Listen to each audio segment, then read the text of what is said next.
Grim salvation comes for Evelyn and her kids in the form of their traumatized and grieving neighbor Emmett, who has set up camp in an abandoned factory. For safety, they hide inside a furnace with a towel placed against the latch to both muffle sound and prevent locking themselves in.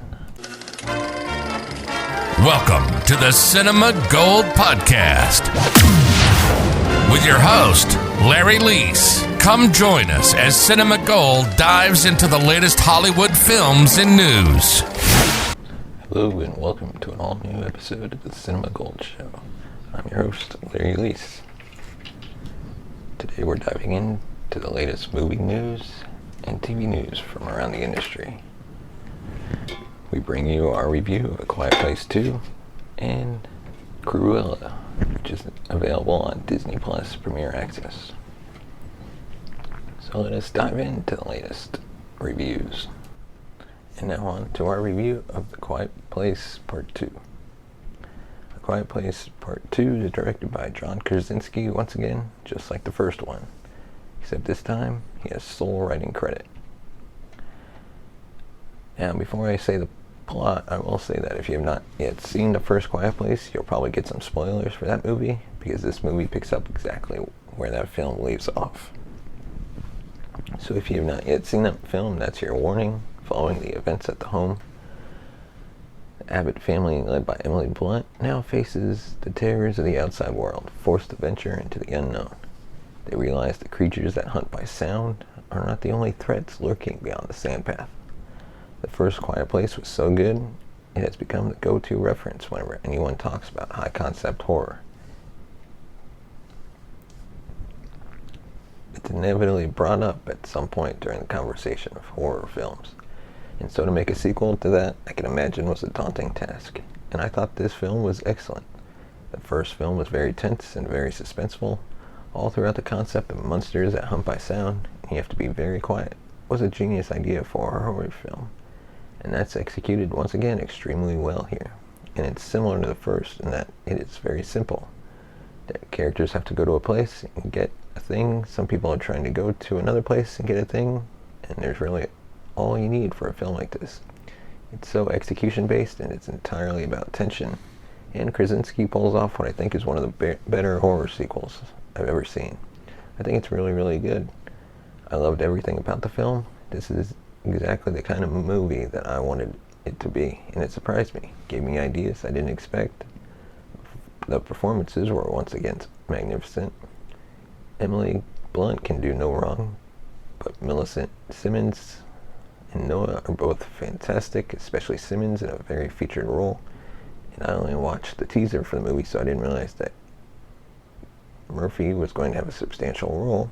I knew he was in the movie, but he gets a lot of attention in this movie, like he's a front and center character. And I love him, and he's phenomenal. Everyone is, and one of the biggest reasons the actors are so great in both of these movies is because they rely so much on silent communication and visual storytelling. And so that's like meat and potatoes for an actor, to not have to communicate everything through dialogue and just simply have looks, sign language, and body language. And that kind of thing can be very exciting for a great actor. And they're all so good in the film, but honestly the star of the film is John Krasinski. This is a masterfully directed movie. You should be incredibly happy with this film. This was shot in 35 millimeter film, and you can tell every frame of this movie looks like the kind of films that excited me when I was a kid. If I had seen this when I was 13, it would have been one of those movies that made me want to go out in my backyard with the camera and make films. Tight, compact scenes that start right when they should, and end right when they should. The suspense is always at a high, and characters is always favored with the monster action happening around them. He doesn't treat the monsters like they're spectacle. He always frames the spectacle within the same image as his characters. Very rarely does he just cut to like epic shots of destruction or anything like that. If there is things like that in the film, and the characters are always in the foreground. The characters are the focus when it comes to horror movies that pick up right where the last one left off. I always think of Halloween 2, the original. More Than Night, He Came Home, and if they can pull that off, then you have this great double feature. You can always have, in the future, And Quiet Place 1 and 2 back to back are going to be like the greatest 3-hour suspense movie. I'm so satisfied with Krasinski's work. Here, the opening sequence is easily one of my favorite openings in a horror movie. I don't really consider this a spoiler because it is in every single trailer showing day one of the event would be a completely different film. It would be a mass hysteria, whereas cutting to much later, you allow the characters to understand the world and they know how to survive and they kind of get the rules. Now this film's opening sequence is day one and it's riveting. Krasinski, please continue to make films. I mean, do whatever you want, but you gotta make more movies like this, man. This was everything I wanted it to be. I was so satisfied with the character's work. The suspense is always really white-knuckled. The monsters are amazing again. He shows them, what they look like, but the characters are always in the forefront. I really truly had to pick my brain and be annoyed with myself for thinking this deeply about a film's potential flaws. The only thing I can really think of is that the ending of the film, which I quite like, is not necessarily as emotionally resonant as the ending of the first. That's all I can come up with this film. It gave me everything I wanted. If you love the first, you're going to love this one too. I'm going to give Quiet Place 2 and a good watching this movie. I really felt like, okay, this is a theater experience. This is something that I'm so glad I got to see in a theater. It was very smart for them to hold off and not release this during COVID. Seeing it in the theater was worth the wait. If you get a chance to see it in the theater, I highly suggest you guys do that.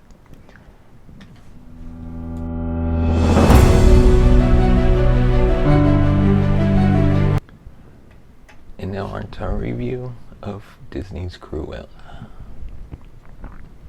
Cruella is directed by Craig Gillespie, the man behind I, Tonya and Lars and the Real Girl. A movie you should see if you've never seen it. It's so weird and I love it.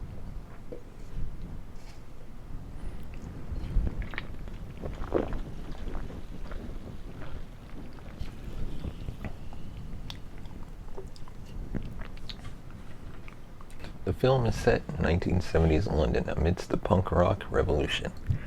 It involves a young grifter named Estella, played by Emma Stone. She dreams of being a fashion designer, but she spends her days being a petty thief.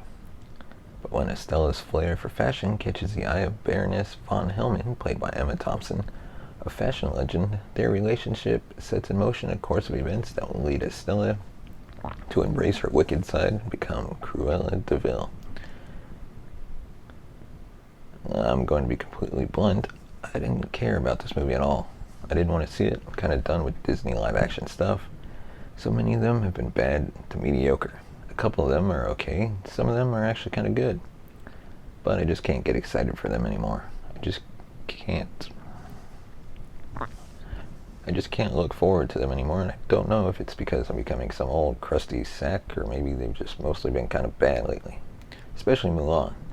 And I knew nothing about the film. I thought it was rated PG. It's not. It's PG-13. I thought it was a super family movie. It's not. It's got some dark stuff in there. I just thought it was yet another Disney property. And yeah, sure it is. They're going to probably make more if this is successful. But Craig Gillespie directs with a considerable amount of energy. Too much energy, actually. Sometimes the scenes move too quickly, and it feels like he could have waited a little bit longer. But I mean, the movie is already over 2 hours long, so I understand why. It's as quick as it is, but the film moves surprisingly well, and it doesn't feel like any other Disney films to me.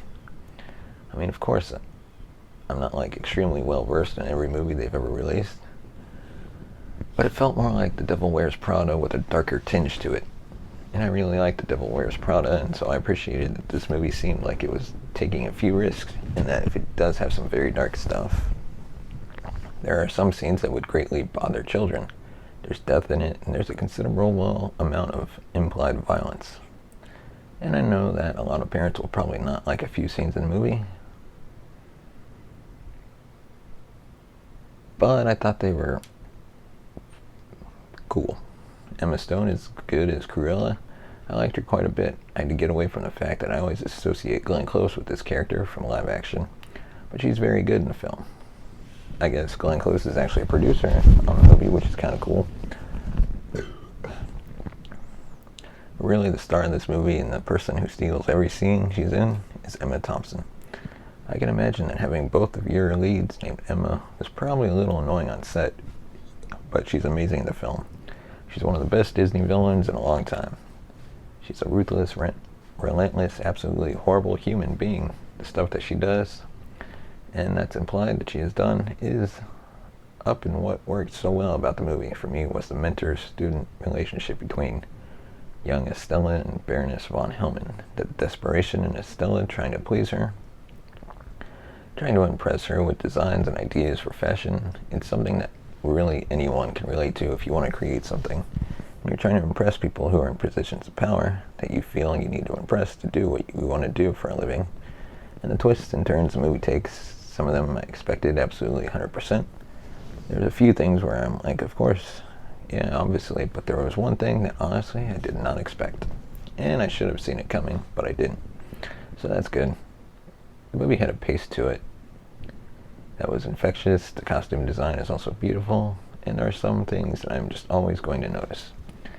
There's always going to trigger something to me, a memory of some kind that I'm always going to pay attention to. And one of those things is when GoldenEye sound effects or sound effects that were used in GoldenEye 64 are in movies. And there's absolutely 100.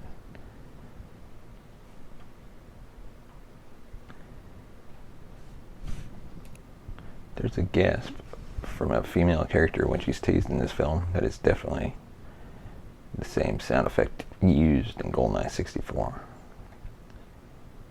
And every time they use a sound effect that was in GoldenEye 64 in a movie, I'm going to point it out without a doubt. The thing about the film that bothered me the most is its incredible aggressive soundtrack.